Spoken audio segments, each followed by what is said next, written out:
تصویر و आवाज की दुनिया के दोस्तों अस्सलाम वालेकुम। क्या आप जानते हैं कि ऊंट का गोश्त खाने के बाद वुजू क्यों करना पड़ता है? ऊंट के बाड़े में नमाज अदा करना जायज क्यों नहीं है? जब ऊंट को उसकी मां के साथ जिनसी मिलाप करवाने की कोशिश की गई तो ऊंट ने उस इंसान का क्या हशर किया?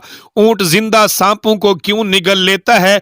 ऊंट की आंख से निकलने वाले आंसू किस बीमारी के इलाज के तौर पर इस्तेमाल होते हैं? ये सब और बहुत सी मालूमात ऊंटों के मुतालिक जानते हैं आज की इस वीडियो में। नाजरीन, कुरान पाक की सूरह गाशिया में अल्लाह ताला ने फरमाया कि क्या ये लोग ऊंटों की तरफ नहीं देखते कि हमने इन ऊंटों को किस तरह पैदा किया।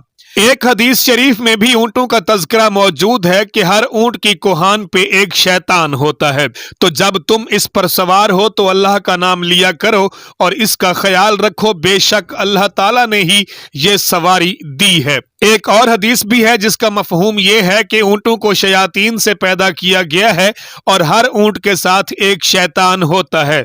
जब तुम इस पर सवारी करो तो अल्लाह का नाम लो और अपने काम में कोताही ना करो। नाजरीन, ऊंट एक ऐसा जानवर है जो सदियों से इंसान की खिदमत करता चला आ रहा है और इसका शुमार दुनिया में पाए जाने वाले कदीम तरीन जानवरों में होता है। ऊंट गोश्त और सवारी के तौर पर इस्तेमाल होता है। आम सेहतमंद ऊंट कई मन वजन उठा सकता है। ऊंट के बाल नफीस किस्म का कपड़ा बनाने में इस्तेमाल होते हैं और इसकी खाल से चमड़े की बेशुमार मसनूआत तैयार की जाती हैं। ऊंट अपनी खुराक और पानी को चर्बी में तब्दील कर लेते हैं और फिर इसको अपनी कोहान में जखीरा कर लेते हैं और फिर इसी कोहान वाली खुराक को इस्तेमाल करते हुए कई दिनों तक बगैर खाए पिए जिंदा रह सकते हैं। ऊंट के पंजों की बनावट कुछ ऐसी होती है कि ये पंजे ऊंट को रेत और बर्फ में धंसने से बचाते हैं और ऊंट की आंख में एक बंद झिल्ली होती है। इस गिलाफे चश्म के बायस ऊंट की आंखें सहरा की रेत और गर्दो गुबार से महफूज रहती हैं। नाजरीन, जब कभी रेत के तूफान या गर्दो गुबार वाली आंधियां चलती हैं तो उनके नाक के नथने बंद हो जाते हैं ताकि उनके अंदर रेत या गर्दो गुबार ना जा सके। ऊंट के नाक के नथने सामने से बिल्कुल सीधे नहीं होते बल्कि तिरछे होते हैं, इसीलिए खुले नथनों में भी बराह रास्त रेत जमा नहीं होती। ऊंट को सहरा का जहाज कहा जाता है और इसकी दो इकसाम बहुत ज्यादा मशहूर हैं। एक किस्म के ऊंट वो हैं जिनकी एक कोहान होती है और इसकी दूसरी किस्म वो है जिसके दो कोहान होते हैं। ऊंट बाआसानी 40 किलोमीटर फी घंटा की रफ्तार से दौड़ सकता है और इसके ऊपर वाले होंठ दरमियान से कटे हुए होते हैं और ये उन होंठों को ऊपर नीचे हरकत दे सकता है।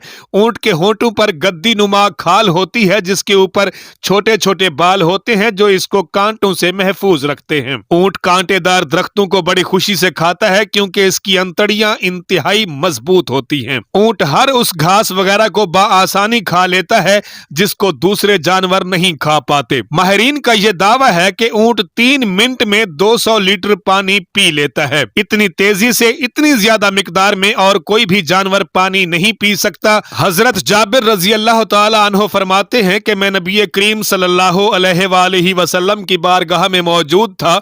एक शख्स आपके पास हाजिर हुआ और पूछा कि क्या मैं बकरी का गोश्त खाने के बाद वुजू कर लूं? तो आप सल्लल्लाहु अलैहि वसल्लम ने फरमाया कि तुम्हारी मर्जी, अगर तुम चाहो तो बकरी का गोश्त खाने के बाद वुजू कर लो और अगर ना भी करो तो कोई हर्ज नहीं। फिर सवाली ने पूछा कि या रसूल अल्लाह, क्या मैं ऊंट का गोश्त खाने के बाद वुजू करूं? तो आप सल्लल्लाहु अलैहि वसल्लम ने फरमाया कि ऊंट का गोश्त खाने के बाद तुम्हें वुजू करना होगा। फिर साइल ने सवाल किया कि क्या मैं ऊंटों के या बकरियों के बाड़े में नमाज पढ़ सकता हूं?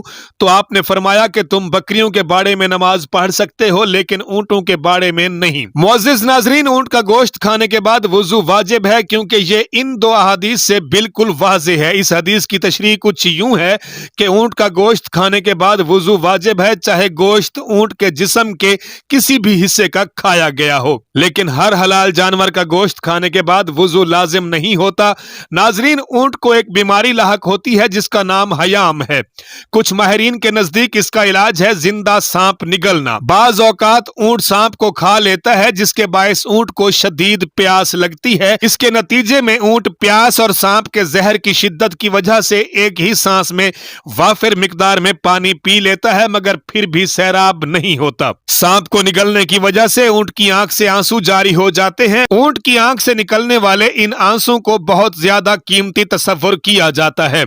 इनको चमड़े की किसी थैली में अगर महफूज कर लिया जाए तो ये सांप के डसने का इंतहाई मुजर्रब इलाज है। इन आंसुओं से और भी बहुत सी बीमारियों का इलाज किया जाता है। ऊंट की खसूसियात में से एक ये भी है कि ये अपनी मां के साथ जिनसी मिलाप नहीं करता, जिसके हवाले से किताब हयातुल हैवानात में एक मशहूर वाकया भी दर्ज है कि बहुत पुराने वक्तों में एक अरबी ने एक ऊंटनी को कपड़े से बांधकर उस ऊंटनी के नौजवान बच्चे को जिनसी मिलाप के लिए उस पर छोड़ दिया। जब वो ऊंटनी का बच्चा मिलाप के लिए अपनी मां पर सवार हुआ तो उसने अपनी मां को पहचान लिया और सजा के तौर पर उसने अपने ही दांतों से खुद को काट लिया और उस अरबी शख्स के खिलाफ दिल में बुग़्ज़ रखने लग गया, यहां तक कि उस ऊंट ने उस आदमी पर हमला करके उसको मार दिया और फिर खुद को भी खुद ही हलाक कर लिया। हैवानियात के माहिरीन कहते हैं कि ऊंट को जब भी गुस्सा आता है तो फिर वो किसी को भी खातिर में नहीं लाता और उस वक्त ऊंट के मुंह से सुर्ख खाल निकलती है और उसके मुंह से गुस्से की वजह से झाग निकलने लगती है और शदीद गुस्से की हालत में खाना पीना तर्क कर देता है। नाजरीन, ऊंट सबसे ज्यादा बुग़्ज़ रखने वाला जानवर है, लेकिन इसके साथ साथ इसमें सब्र तहम्मुल और दूसरों पे हमला करने की सलाहियत भी मौजूद होती है। आपको ये भी बताते चलें कि ऊंट के जिस्म में पित्ता नहीं होता, शायद इसी वजह से इसमें सब्र तहम्मुल और बर्दाश्त ज्यादा होती है। ऊंट जब जमीन पर बैठता है तो इसका जिस्म ऊपर की तरफ उठा हुआ होता है, जबकि बाकी जानवरों के साथ ऐसा नहीं होता। रेगिस्तानी जहाज ऊंट के मुतालिक आज की ये मालूमाती वीडियो आपको कैसी लगी? अपने फीडबैक से आगाह जरूर कीजिएगा। काशी बलोच को इजाजत दीजिए। अल्लाह हाफिज। पाकिस्तान हमेशा जिंदाबाद।